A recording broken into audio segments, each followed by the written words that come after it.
Madison has a history of lying. Is it an everyday occurrence?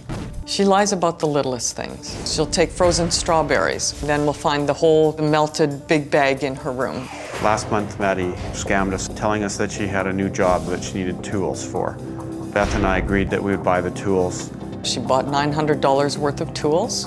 Days later, we found out that Madie had returned all the tools for cash.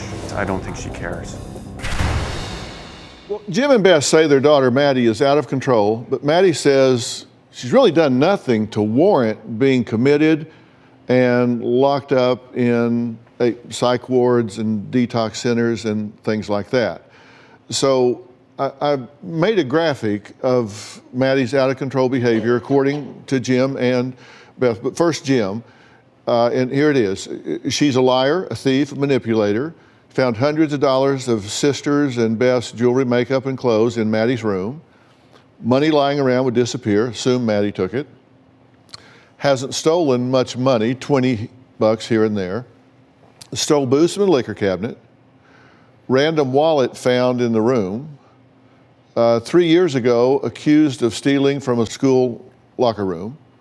Accused of stealing clothes from a friend that she was living with. Shoplifting 2 times, banned from the store for 2 years. This is a $10 phone cord.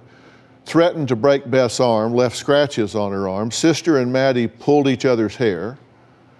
Threw glass object out the bedroom window. Throws phone at the car window wall, sometimes breaks. Broke her bedroom TV screen. Verbally abusive, swears, says, "You're not my real dad." Turns little request into full-blown fights. Uncontrollable meltdowns, screaming, uncontrollable, incoherent, swearing at the top of the lungs. At 16 years old, ran away for 2 months. And according to Beth, your list is Madie is vile, physically abusive and explosive. Past 6 months, run up $1,200 on a credit card. Problem with lying. Says didn't take frozen strawberries, but found rotting in her room. She talks on the phone. You can hear the dog whining, and Madie denies the dog.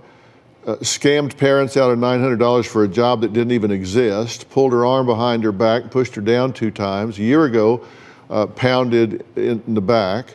Verbally abusive, not real mother.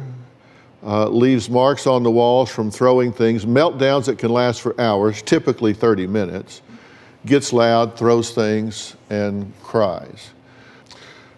That's pretty much a description of the behaviors that have triggered your seeking intervention and treatments, right?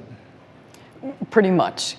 The running away was the trigger was she was not safe, disappearing with people that she just met on the internet. At that point, you kicked her out of the house, right? Yeah, you did. You told me to get Not for 2 months. She's the one that stayed away for 2 months. You told me to get the hell out of this house after we had a fight. Yeah. No. Yeah.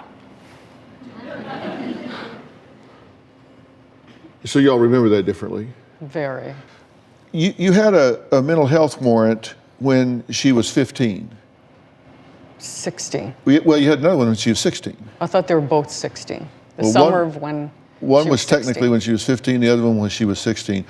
My point is, both of them, whichever 12-month period it was in, both of them, one, she was discharged within 2 hours. The other one, she was discharged the next morning, and the records show because she was evaluated as not being a danger to herself or anyone else. Mm-hmm. So my point is, your assessment, and all you can do is make the best assessment you can at the time from your point of view, I get, but your assessment was she needs to be taken out of the home on a mental health warrant and put into a protected environment. She was getting more physical about things. She was taking off with people. We didn't know where she was going. She wasn't telling us what she was up to. And it was after after her being away for the 2 months. And she was talking about taking off again and still not Why would I want to cooperating. stay around you guys, like, if you just stress me out and everything? But you can't have a psychiatric hospital parent your child. It was put to us that meds were out of order, and that's why she was making these decisions. You guys let me back in the house, and I was like, okay, maybe they're going to start accepting me because I'm behaving. And 5 minutes later, after I get back to the house, cops knock on the door, and I was put in handcuffs, taken to the hospital.